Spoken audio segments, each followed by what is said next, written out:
Olá, queridos ouvintes da Rádio Paraná Web, mais uma vez, aos sábados às 14 horas, estamos aqui presente com você para apresentar mais uma vez o programa Comportamento é Fase, Entenda Antes de Reagir com o seu filho. Hoje, mais do que nunca, vamos falar sobre um tema de grande importância, um tema que abarca todos os dias os pais, os conflitos, que é a recusa escolar. Será que é um sinal de ansiedade ou um sinal de alerta?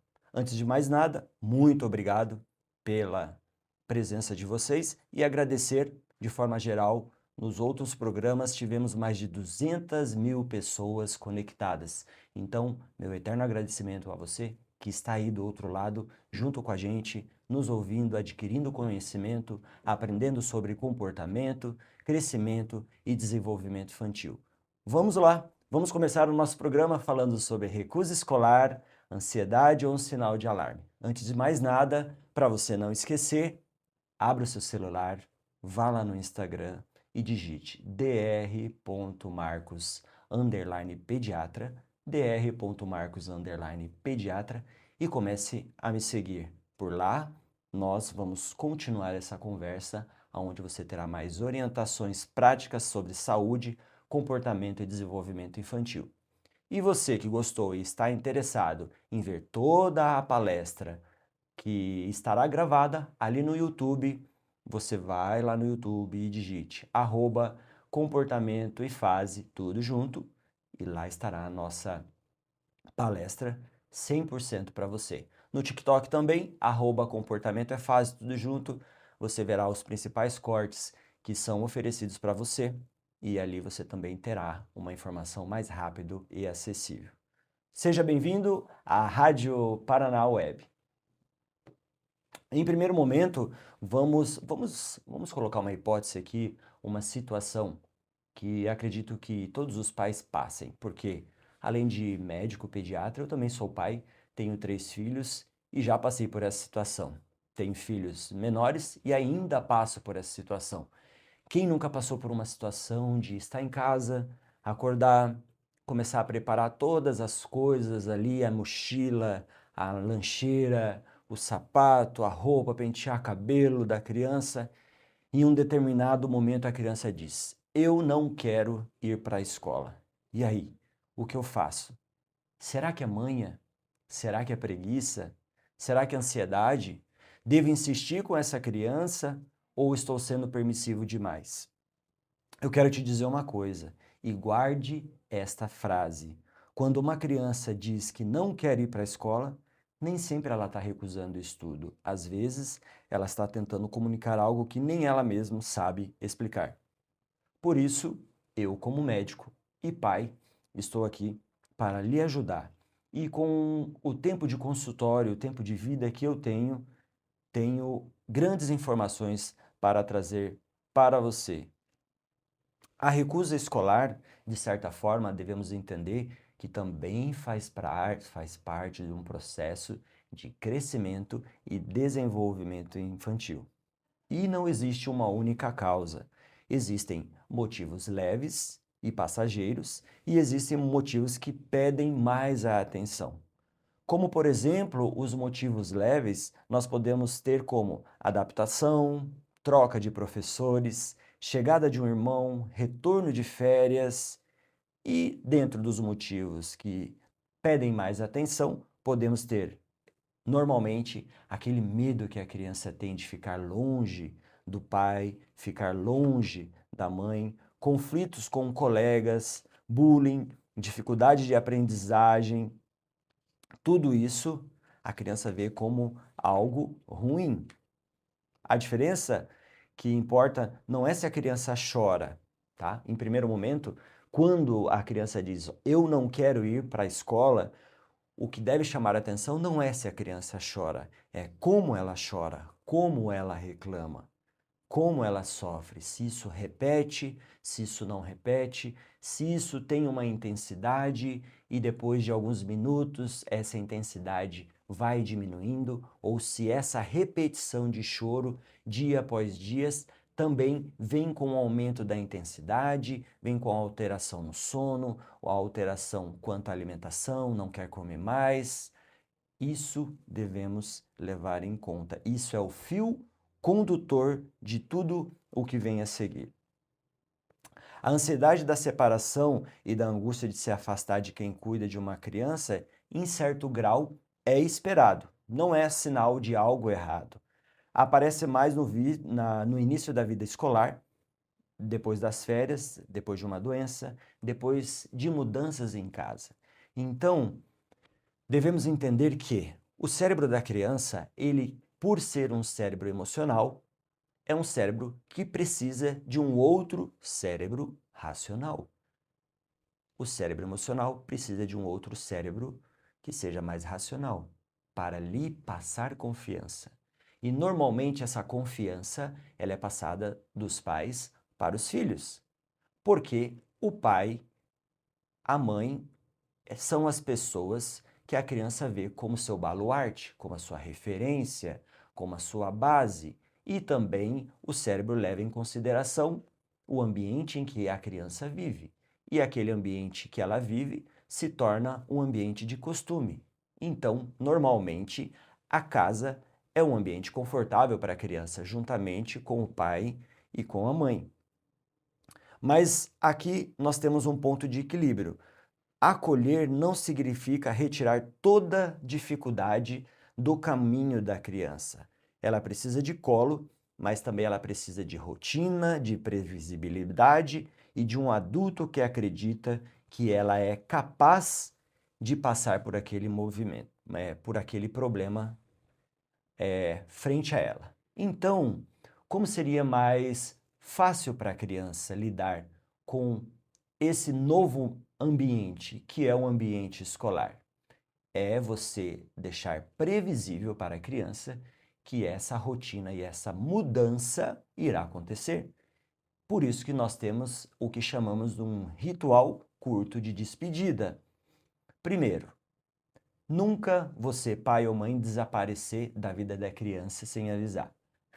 E eu gosto de pontuar, quando eu falo desaparecer, não é uma separação, o pai foi para um lado, a mãe foi para o outro e desapareceu. Não, é simplesmente assim, em um determinado momento, o pai e a mãe estão juntos e daqui a pouco, pum, o pai foi trabalhar e desapareceu. Tá, isso na cabeça da criança gera algumas consequências. Então, seja previsível, fala, filho, daqui 5, 10 minutos nós vamos começar a se arrumar para ir para a escola. Filho, vamos comer porque daqui 3 minutos nós temos que sair de carro para a escola. Porque de forma inconsciente você já está mostrando para a criança que existirá uma situação que ele sairá do seu ambiente de conforto, seu ambiente de rotina, rodeado pelas pessoas que ele gosta e tem segurança, e entrará em um novo ambiente que tudo é diferente. Validar o sentimento de medo sem alimentar o medo também é importante. Devemos entender que o medo faz parte da vida de todos. Por que que existe o medo? O medo existe para que você acione um sistema de alerta e esse alerta faça com que, de forma adaptativa, você tente, de forma inconsciente, se proteger e sobreviver. Então, quando você sai da sua zona de conforto, automaticamente, pum, o medo é disparado. No sentido de que você ficar mais atento para as situações em que possa ter um risco iminente ou não, e você venha a passar por esse problema e venha a sobreviver. Nada mais isso é chamado do que medo. Então, isso de certa forma, é suficiente para nós entendermos que todo o processo de mudança na vida de uma criança, ele tem que ser feito de forma adaptativa e de forma gradativa. Toda adaptação gradativa, o cérebro responde com mais naturalidade, tá? Por exemplo, quando você, na primeira vez, alguns pais que já têm filhos um pouquinho maiores e já levaram esses filhos, por exemplo, em um zoológico, vão entender do que eu estou falando. Primeira vez que você leva o seu filho a um zoológico, o que você faz? Você primeiro leva seu filho na seção aonde existe aqueles animais pequenos, dóceis, calmos, que você pode chegar mais perto, que são fofinhos, que são bonitinhos. Dali você passa para os maiores, mas ainda eles continuam sendo dóceis. E por último, você vai mostrar para o seu filho aqueles animais que são mais agressivos, que rugem, tá? Que fazem barulho. Por quê? De forma gradativa, você está ensinando ao seu filho que existe um processo. E o cérebro, de forma inconsciente, vai se adaptando e as emoções também vão se adaptando. E lembre-se, por o cérebro da criança ser um cérebro emocional, precisa dessa evolução e precisa dessa adaptação, porque ele não tem capacidade de raciocínio como um adulto. Existem 3 sinais e 3 níveis de alerta que nós devemos estar atentos frente a uma recusa escolar, tá bom? Então, o primeiro nível de alerta é quando você leva a criança para a escola, em primeiro momento essa criança ela entra, mas tem dificuldades de participar das atividades em primeiro momento, só que logo depois, durante o dia, essa criança se adapta e vai tudo bem. E aí o professor não te liga, dizendo, olha, seu filho não deu certo na escola, tá chorando, tá fazendo birra, está agressivo. Não, porque em primeiro momento ele expôs todos os sentimentos dele frente a um ambiente diferente, mas rapidamente se adaptou. Esse é o nível 1 de sinal de alerta. O nível 2 é quando o sofrimento ele se torna repetitivo e aparecem alguns sintomas físicos nessa criança. A criança ela começa a mudar de comportamento sem explicação clara e aí é hora de você observar um pouquinho mais de perto. Por que meu filho está tendo uma mudança de comportamento frente ao ambiente escolar? Por que ele está apresentando características de sofrimento ao ambiente escolar? Será que o problema é a escola? Será que o problema é a ausência dos pais? Ou será que o problema é algo pontual e específico? Uma pessoa, um professor, um amigo ou algum tipo de sofrimento? Então, o segundo nível é um nível em que você tem que estar de alerta e começar a fazer uma investigação sobre a vida da criança ali no ambiente escolar. O terceiro nível é quando a criança ela já sofre tanto que não consegue guardar esse sofrimento. Pensa, normalmente o sofrimento infantil, a criança em idade escolar, ela não vai em primeiro momento relatar esse sofrimento para você, porque ela tem medo de tudo e tem medo de todos, e ela tem medo até das represálias. Ela pensa, por ser um cérebro emocional, o que eu estou sentindo? Eu não sei o que eu estou sentindo. Mas será que eu contando isso para o meu pai, para minha mãe, eu vou conseguir resolver o meu problema? E normalmente ela vai pensar que não, porque o cérebro dela não é racional, é emocional. Então ela retém essas informações e guarda esse sofrimento. Mas quando ela passa para o nível 3 de sofrimento, o sofrimento é tão grande que ela já relata essa violência, ela relata a ameaça, ela relata o medo interno que ela tem de alguém ou qualquer outro risco imediato. Então, esse já não é o momento só de se ter uma observação. Esse é o momento em que você deve juntar informações a respeito desse medo específico e também buscar ajuda profissional. Na prática, o que nós devemos fazer? Devemos escutar a criança em um ambiente tranquilo, devemos observar os padrões dessa criança, quando começou, em que dias começou. São todos os dias da semana que isso acontece? São dias específicos? Acontece só nos dias em que a criança está na escola? Acontece também nos fins de semana? Porque, por exemplo, Se acontece todos os dias da semana, inclusive nos finais de semana, sábado e domingo, pode não ter relação com o ambiente escolar. Se acontece somente de segunda a sexta, pode ter relação com o ambiente escolar. Se acontece, por exemplo, dias específicos, terça e quinta-feira. O que acontece na terça e quinta-feira com o meu filho? Ah, terça e quinta-feira são os dias que ele tem atividade física. Então você tem que investigar o que está acontecendo nesse meio da atividade física, porque o problema pode estar ali.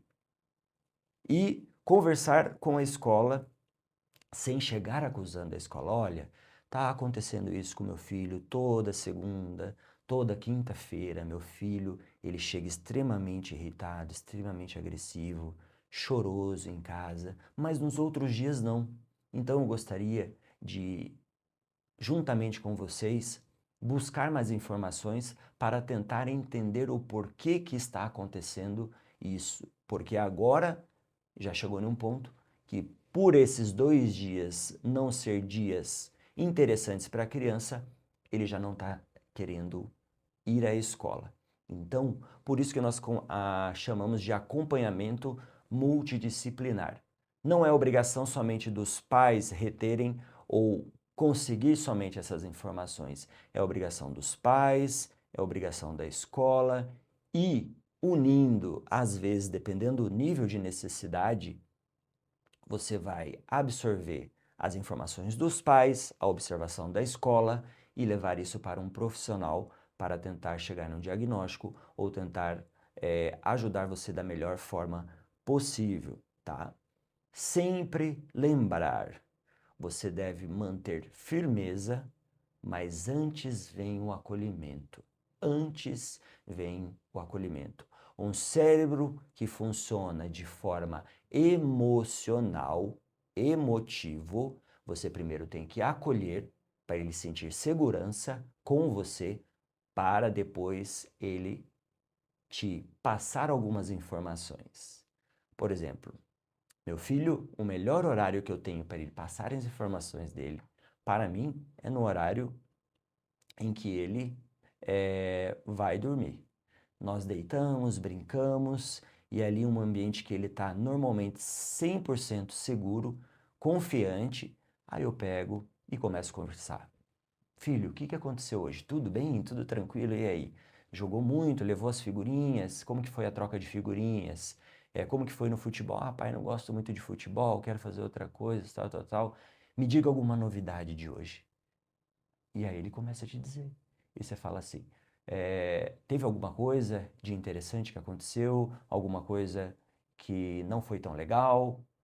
E a criança vai te contar, porque ela está num ambiente confortável, ela está num ambiente seguro e ela está com a pessoa que faz com que ela se sente segura. Então, manter o acolhimento antes da firmeza ou impor algo ou solicitar algo é de suma importância. E uma vez que isso é feito, você reuniu todas as informações e não conseguiu resolver o problema, você vá e busque um profissional da área da saúde, seja um psicólogo infantil ou um pediatra, para que ele lhe ajude. Faltar repetidamente sem investigar alimenta um ciclo de ansiedade. Obrigar de forma agressiva pode destruir a confiança que a criança tem em você. Pensa só, você é o único ponto de referência da criança. E toda vez que a criança vai conversar com você, você fala, não quero saber, não ouve a criança e você obriga a criança a fazer isso. Isso você está estimulando e destruindo a confiança que a criança tem com você. E isso a longo prazo é maléfico, não é benéfico, porque a criança já não tem com quem falar. E a única pessoa com quem ela iria conversar não ouve ela, não acredita nela e ela não tem confiança. O objetivo nunca é escolher entre obrigar e permitir. Frente a uma situação, a criança vem, não quero ir para a escola.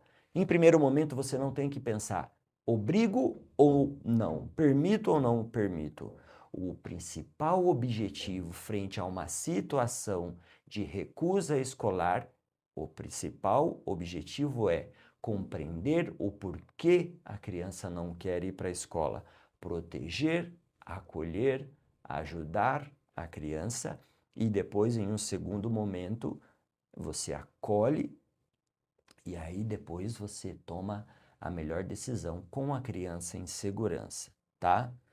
Nem toda recusa deve ser atendida, guarde isso. Nem toda recusa deve ser atendida, mas toda recusa tem que ser investigada e tem que ser compreendida. Você não vai ser permissivo em todas as situações, mas todas as situações você tem a obrigação como tutor em investigar e ter certeza do que você vai fazer antes de tomar uma decisão. Voltando para uma história rápida, pense, por exemplo, vamos colocar o nome de uma criança de 7 anos, Alice. Alice vai para a escola, bebendo um golinho de água aqui. Alice vai para a escola e tá tudo bem, tudo tranquilo. E de um determinado momento, a Alice começa a apresentar dificuldades em 2 dias da semana. Então, vai tudo certo. Quando chega às segundas-feiras e às quintas-feiras, os pais têm que insistir para que ela vá para a escola. Às vezes levando ela até à força, mas perceberam que quando levam ela à força, tudo piora. Mas quando chega sábado e domingo, a criança fica calma, fica tranquila. Então, o que você tem que fazer? Você tem que começar a investigar. Por que meu filho, em alguns dias da semana, tá tudo bem, tudo certo? E por que, neste caso, a Alice, na segunda e quinta-feira, ela se torna diferente? Recusa escolar, mais chorosa, mais agressiva. Porque nesses 2 dias, algo que ela não quer que aconteça está acontecendo. Então você tem que investigar. Por que esse exemplo? Porque toda mudança de comportamento tem um contexto. Nada acontece por acaso, principalmente uma criança que tem um cérebro emocional. Nada acontece por acaso.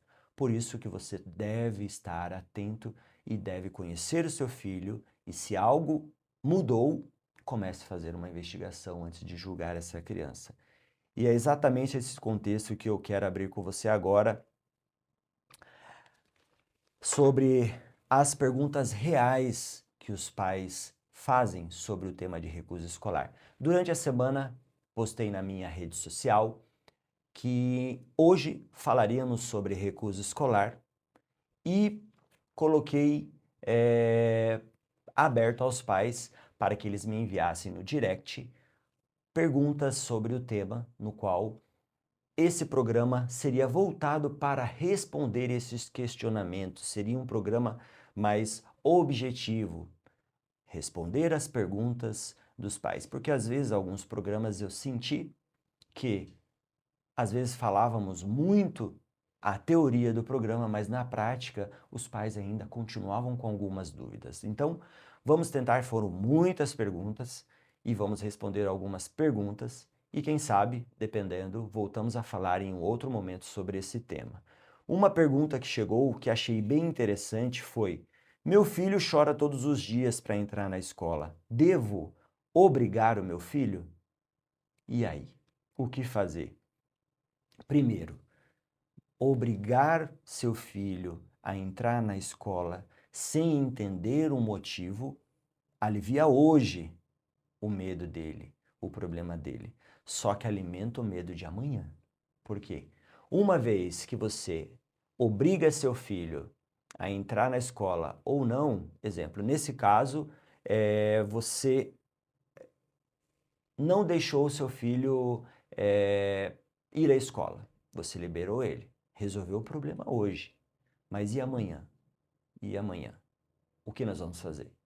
Então, você obrigar ou não a criança a ir para a escola sem entender o porquê, você alimenta o medo do próximo dia. Porque no próximo dia ela não vai saber qual vai ser a sua decisão. Ela não sabe o porquê você deixou ela em casa hoje.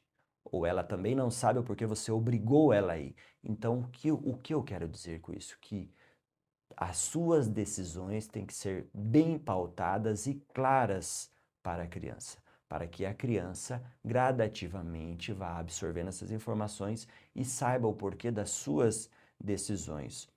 O choro diário na entrada pode ser apenas um processo natural de adaptação, ou também pode ser um pedido de ajuda. Lembre-se, a criança ainda não tem a capacidade total de verbalização.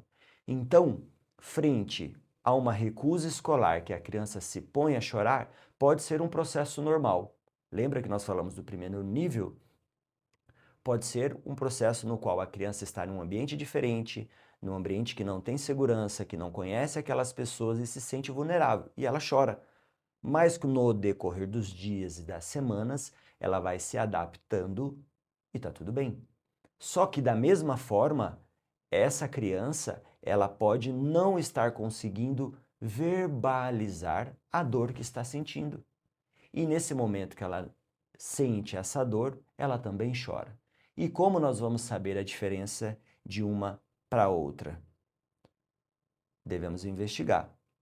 O choro, que faz parte do processo de adaptação normal, ele é um choro que diminui ao longo do dia, e isso é um bom sinal, tá?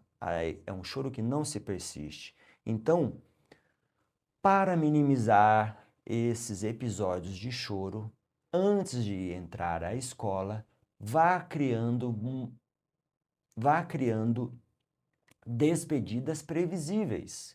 Então, acordou de manhã, filho, vamos se arrumar que está chegando perto do horário de ir para a escola. Filho, vamos escovar o dente que falta 15 minutos para a gente sair. Filho, vamos tomar o café da manhã que falta 10 minutos para a gente sair. Você está ensinando o cérebro da criança que o momento de despedida está chegando.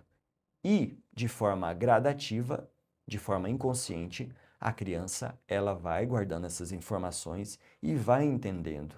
E também acompanhem com a escola, peça para a escola que acompanhe seu filho ali nos primeiros minutos, nos primeiros momentos de despedida, tá? Quando você força a criança, quando você força a criança a entrar no ambiente escolar que ela estava com recusa escolar na força bruta, você também está ensinando a criança que o sofrimento dela não importa. Então imagina só, a única pessoa que ela acredita é você. A única pessoa que ela confia é você, que ela sente confiança, que ela se sente abraçada, acolhida, e no momento de sofrimento você nem ouve ela. Então, o cérebro dela interpreta isso como se o sofrimento dela não importasse para você, tá bom? E o que não fazer? Levar a criança à força sem explicação e ainda ridicularizar o choro da criança, isso só potencializa outras crises de choro e de medo. A segunda pergunta que nós recebemos durante a semana lá no direct foi: uma criança, ela pode inventar uma dor de barriga para não ir à escola? Ou realmente existe essa dor de barriga, tá? Então, se a criança refere que tem uma dor abdominal, isso pode estar relacionado diretamente a um processo e a um período de ansiedade que vem sendo gerado. Então, como ela não entende o que vai acontecer, ela vai sair do ambiente de conforto, vai sair do ambiente de segurança, uma descarga de alguns hormônios no corpo dela faz com que o intestino aumente os movimentos e isso cause dor intestinal, cause cólica, pode alterar a pressão da criança, pode alterar a frequência cardíaca da criança e simplesmente o corpo está reagindo em forma de medo. O medo faz parte da nossa vida, faz parte do processo natural, porque frente a uma situação de estresse, tensão, sofrimento, o medo ele foi feito para você ficar em estado de alerta e saber reagir. E frente a isso, pai, uma dica para você. A dor psicossomática, o que é uma dor psicossomática? A dor psicossomática é aquela dor que começa no psico, na cabeça da criança, só que isso interfere tanto que o cérebro da criança joga descarga de hormônios que apresenta sintomas no corpo da criança. Então, é algo que começou na cabeça da criança, mas os sintomas vão ser visíveis, vão aparecer. Então, nós temos que perceber se é isso que está acontecendo com o seu filho. O que deve se fazer? Primeiro, padronize, faça padrões. Explique para a criança o que vai acontecer com antecedência. Seja previsível. Então, dias específicos, horários específicos. Fale para a criança sobre a entrada da escola. Fale, olha, não precisa ficar nervoso, estamos indo para a escola. E veja se esses períodos de dores abdominais têm relação diretamente com a ida da criança à escola. Para quê? Porque se isso acontece fora dos horários em que você leva, pode ter uma outra causa orgânica. E se tiver uma outra causa, você vai ter que levar a um pediatra para ter uma avaliação. Lembre-se que o corpo da criança às vezes fala o que ainda ela não consegue expressar por palavras. Por ela ter um cérebro emocional, muitas vezes o que ela gostaria de falar para você, ela não consegue. Então o corpo dela fala. E essas dores abdominais é uma forma que o corpo dela está tentando te passar algo, tentando te mostrar algo. Uma outra pergunta é: recompensas ajudam meu filho a entrar na escola ou criam dependências? Depende. Qual é a recompensa? A recompensa é dar tela? É deixar mais a criança com mais tempo frente à tela? Ou dar algo para a criança que para ela é de extrema importância? Então, tente sempre pensar, não dê uma recompensa exagerada, tá? Porque senão essa recompensa vai virar uma moeda de troca. E a criança vai memorizar que quanto mais ela recusar e tornar persistente essa recusa frente a ir para a escola, a moeda de troca, a recompensa vai ser maior. E uma vez que ela ligar os dois pontos, cada dia será mais difícil de ela ir para a escola, porque ela sabe que a recompensa vai ser maior quanto mais resistência ela tiver. Então, aqueles objetos, televisão, celular ou algum brinquedo que tem um alto valor emocional, você nunca use como objeto de recompensa, porque senão no cérebro dela vai ser uma moeda de troca que você está usando. Pequenos esforços positivos, eles devem, antes da recompensa, devem ser elogiados. É mais importante você saber elogiar a criança do que recompensá-la. Então, por exemplo, hoje, acordou, comece com todo aquele ritual que eu já falei, olha, daqui 10 minutos a gente vai sair, coma porque daqui 5 minutos nós vamos para a escola. Aí a criança já vai começar a gerar uma intensidade de ansiedade. Você fala, filho, isso é normal, lá você vai encontrar seu amiguinho. E, gradativamente, o cérebro vai absorvendo isso, tá? E uma vez que a criança vá e volte da escola, elogie a criança, fala, tá vendo? Olha, eu sei, eu entendo você, eu sei que não é tão fácil, mas parabéns, hoje você teve coragem e você passou por isso. Então, isso às vezes é muito mais interessante do que você simplesmente dar algo para a criança. Usar um escambo, fazer uma moeda de troca, porque você não estaria ajudando a criança.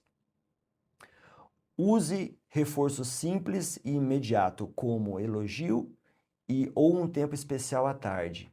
Então, às vezes, se você, por exemplo, trabalha muito, você não tem muito tempo com seu filho. E ele sabe disso, ele percebe isso. Então, se seu filho passou por algum problema ou situação, ou uma recusa escolar, e foi para a escola mesmo assim, voltou, parabenize, e ele fala, olha, por mais que o papai não tenha tanto tempo para ficar com você, hoje nós vamos no parque. Hoje nós vamos andar de bicicleta, hoje nós vamos fazer algo que você gosta. E isso para a criança tem um efeito extremamente benéfico, porque você está mostrando para a criança que mesmo você tendo coisas a fazer, a criança ainda segue sendo mais importante do que todos os outros afazeres que você tem.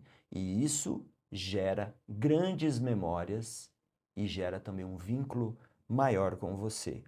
O que não se deve fazer é prometer recompensas cada vez maiores para a criança, porque aí isso vai se tornar como uma forma de suborno. Vamos lá. Uma outra pergunta foi: é correto retirar telas ou brinquedos como castigo quando meu filho não quer ir à escola? Então, seguindo o mesmo sentido da pergunta anterior, se você retirar a tela da criança como castigo frente ao problema de ir à escola, você está punindo o medo. Uma vez que você pune o medo, a criança ela não aprende a suportar o medo. Medo não é algo maléfico. Medo é algo benéfico. Nasceu com a gente. O medo vem frente a situações de estresse, frente a situações novas que a gente não passou. Então a gente sai da zona de conforto e entra em uma outra zona desconhecida. E aí vem o medo. E você tem que ensinar seu filho a passar por esse medo, a enfrentar esse medo e mostrar para ele, por mais que você tenha medo, eu estou aqui para te ajudar. Pode confiar em mim. Agora, quando você tira uma tela ou algo que a criança gosta, o medo vai se potencializar porque o escambo, a recompensa vai ser maior. E outra coisa, a tela, ela deve ter uma regra e uma rotina. Então, se a tela ela tem um horário específico, tempo específico, dia específico, como que você vai usar ela como uma moeda de troca?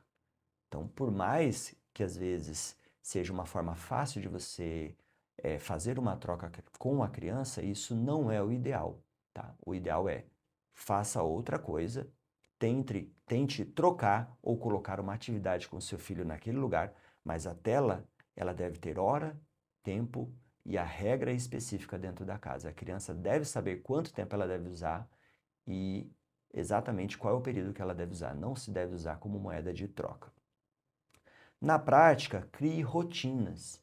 O cérebro da criança, ele é um cérebro com várias caixinhas. E essas caixinhas estão todas em branco. Quando você vai ensinando rotina para a criança, essas caixinhas você abre e coloca as informações ali dentro. Então, exemplo, caixinha da hora de dormir. Você vai abrir e você vai colocar a informação ali dentro, que hora que a criança deve dormir. Caixinha do sono, caixinha da alimentação, caixinha da hora da brincadeira, caixinha da hora do estudo. E essas caixinhas vão se empilhando e vão formando um comportamento e uma personalidade. Então, crie rotina. Criança precisa de rotina, precisa de hábitos e não punir o medo. Use consequências naturais e proporcionais. Não faça jogatina, não faça punições emocionais. E aí eu venho num ponto muito importante.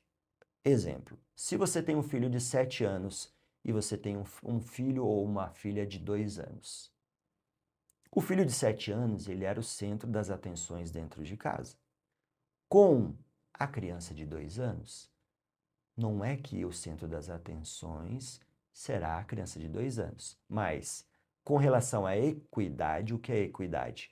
Quem tem mais necessidade precisa de mais atenção. Então, uma criança de 2 anos precisa de mais cuidados quanto a tempo e hora do que uma criança de 7 anos que já sabe caminhar, já sabe se vestir, já sabe situações de perigo, já sabe pedir, já sabe buscar. Uma criança de 2 anos não.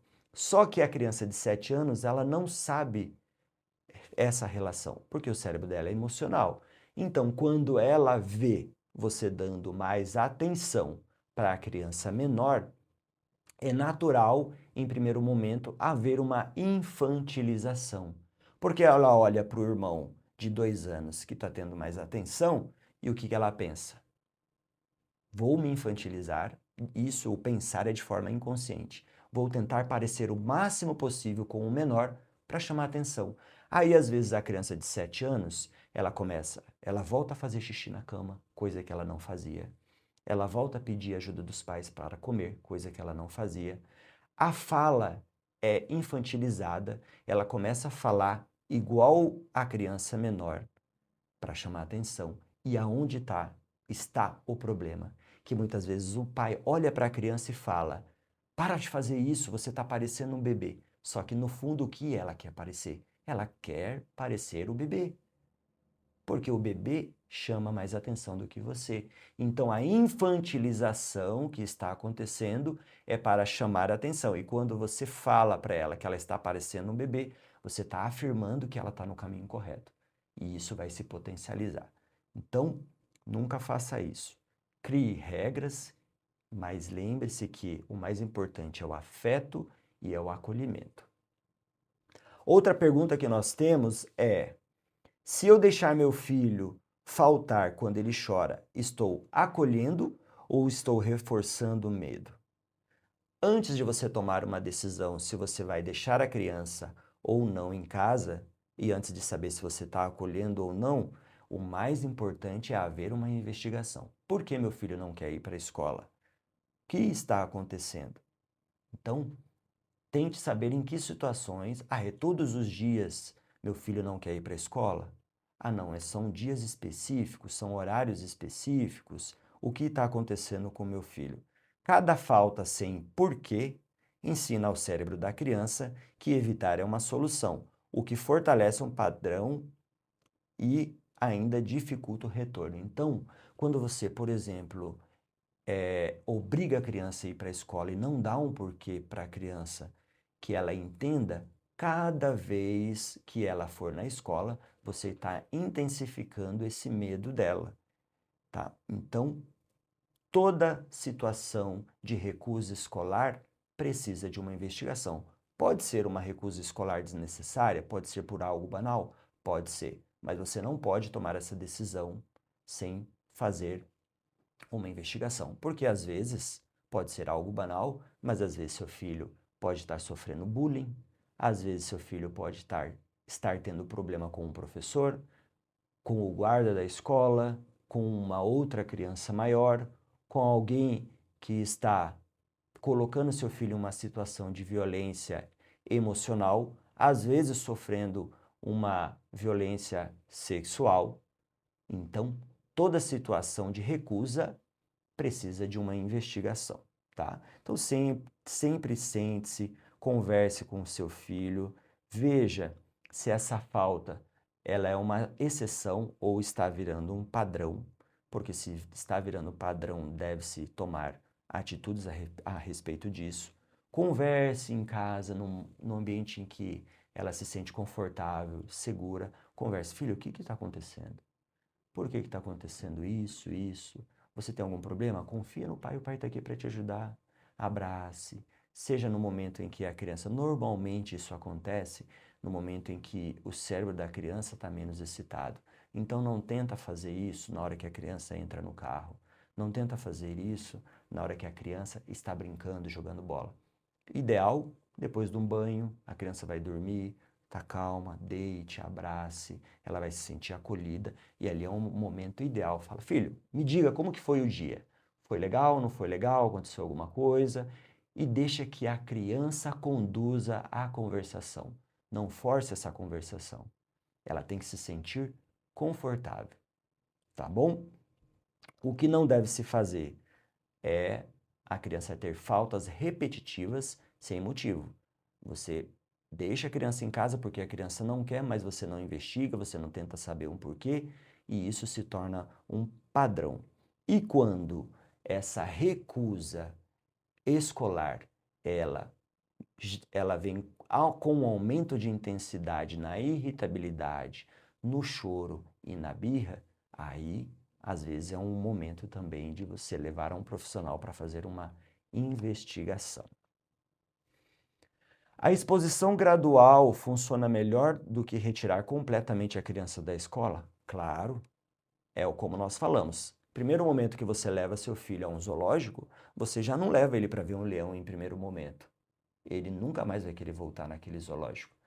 Quando você chega no zoológico, você começa ali pelos bichos menores, dóceis, depois vai para os animais maiores, que ainda são dóceis, e por último você leva ele para ver o rugido de um leão, você leva para ele ver um jacaré com a bocona aberta, cheia de dente. Por quê? Porque o cérebro está se adaptando e está memorizando. Então, no ambiente escolar, o ideal é que seu filho nunca estudou e vai começar. Primeiro dia de aula, leve e, por exemplo, Aqui em Curitiba tem muitas escolas assim. Primeiro dia de aula, você deixa a criança fica simplesmente 2 horas e você vai e busca. Segundo dia, 4 horas. Você busca, a professora relata como foi. Segundo dia, 6 horas, 8 horas, até que ela fique todo o período. Por quê? Porque dessa forma gradativa é mais fácil a aceitação cerebral. E o medo, ele é minimizado. Os medos da criança são. Então, também combine com a criança, sabe? Metas. Olha, filho, você vai ficar hoje um pouquinho mais, mas o papai já vai vir aqui, já vem buscar você. E aumente essa exposição a um ambiente que não é natural para a criança de forma gradativa.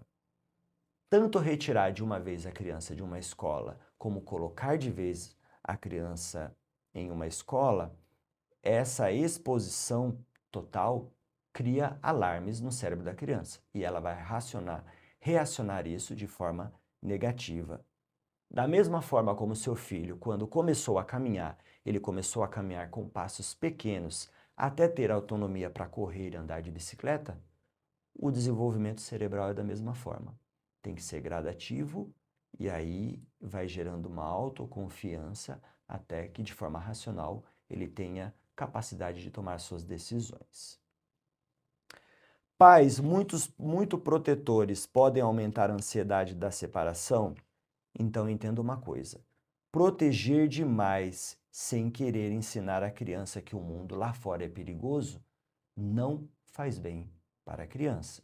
Proteja o seu filho, mas permita grandes ou pequenos desafios dentro e ideais para a idade dele. Então, proteja seu filho sim, mas faça com que alguns desafios apropriados para a idade dele você libere e deixe ele fazer. Por exemplo, não mostre que você está ansioso ou preocupado. Seu filho, primeira vez que você foi lá e ensinou a andar de bicicleta, tirou as rodinhas da bicicleta, primeira vez que seu filho vai andar de bicicleta, você fica ansioso, você fica preocupado, porque ele pode cair, ele pode se machucar. Mas contenha-se, lembre-se que você é o adulto, você é a pessoa que tem a capacidade de controlar suas emoções, então controle suas emoções, não transpareça essa ansiedade e fale, filho, você vai dar, vai conseguir, tá tudo bem. E deixe ele, dê autonomia. Da mesma forma, na escola também, não transmita essa ansiedade para o seu filho. Ele está entrando em um ambiente que ele não conhece e ele precisa depositar a sua confiança em alguém. E esse alguém unicamente é você. A criança aprende a ser capaz quando sente que o adulto acredita nele. Então, não basta você dizer para a criança que você acredita nela. A criança, ela tem que saber que é capaz e sentir confiança em você. E saber que você está ali, do lado dela, para tudo o que acontecer. Lembre-se que o medo é uma forma adaptativa do cérebro proteger-se frente a situações como perigo, e aí o cérebro foca para tentar se proteger e sobreviver. Nem toda recusa escolar é ansiedade, nem toda recusa é manha. Na maioria das vezes é uma mistura de adaptação, linguagem e insegurança, um pedacinho de medo, coisas que são absolutamente esperadas no desenvolvimento de uma criança. Mas, às vezes, a recusa é a única linguagem que a criança tem. A criança não tem poder de argumentação, então ela recusa e produz todos os outros sintomas junto. O primeiro passo sempre é observar com a criança com calma, sem pânico e sem minimizar. Guarde isso. Comportamento é comunicação. Nosso papel como adulto é decodificar essa mensagem e não apenas calar o choro da criança. Quando uma criança diz que não consegue entrar na escola, talvez ela ainda não tenha palavras para explicar o que ela está sentindo. Por isso, antes de reagir, precisamos investigar, acolher e ajudar a criança a atravessar por esse processo. Por isso, mais uma vez eu digo, comportamento é fase, entenda antes de reagir. Para você que gostou desse programa hoje, que começamos às 14 horas, essa conversa ainda continua lá nas nossas redes sociais. Mais uma vez, Instagram, dr.marcos_pediatria YouTube e TikTok, comportamento é fase, tudo junto. Comportamento é fase, tudo junto. Espero que vocês tenham aproveitado desse programa feito com carinho especial para você, ouvinte da Rádio Paraná Oficial Web. Um grande abraço e até o próximo sábado.